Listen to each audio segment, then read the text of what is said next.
Hello students, this is our second video lecture of reflection. In our last video lecture we have learned about some introductory things already, and we ended our lecture with the definition of reflection. So in this video lecture we will recap first what we have learned previously. We have in the last video lecture we have read about ray. What is a ray? A single streak of light. Beam, collection of rays, two or more than two rays. And then we have reached to the another topic, that is reflection. That is the main topic. So reflection definition is what? Bouncing back of light. So light, when it strikes on any surface, then it bounces back into the same medium. So you can see here, now this diagram is being labeled, and this diagram has incident ray, reflected ray and normal. And this thing which has been drawn here, this horizontal line that you can see with a dashed line, this is a mirror. So in diagram we draw the mirror in this particular manner. This is a straight mirror, so this is a plane mirror. This mirror is named as a plane mirror.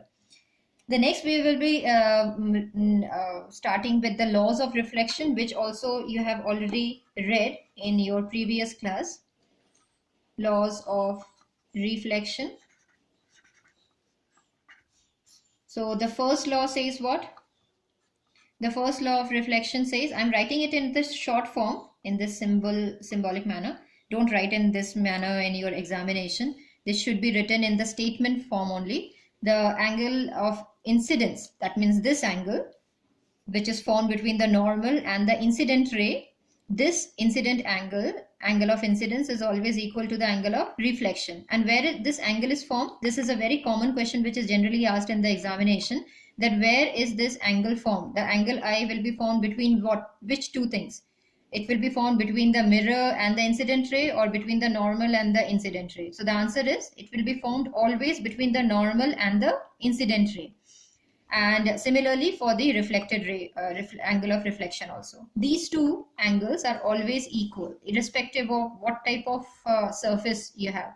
Now in this diagram you can see that the surface is completely straight, but if we make the surface like irregular, like this, there's an irregular surface, and therefore I'm not making here any back dash lines, because this is not a mirror. You can consider this to be as a playground, okay, where we have ups and downs. So if the light strikes at any particular point and then it bounces back, obviously you are able to see the top portion of the ground because it is reflecting back. So when this angle of incidence and angle of reflection will be measured, you will find that again this angle I and angle R are coming same. That means this laws, that is the first law, angle I is equals to angle I, angle R is always same in every type of surfaces, right? That means it is it holds true for your plane surfaces also, regular surface also, and for the irregular surface also. The second laws of reflection says what? Three things. What are the three things? Incident ray,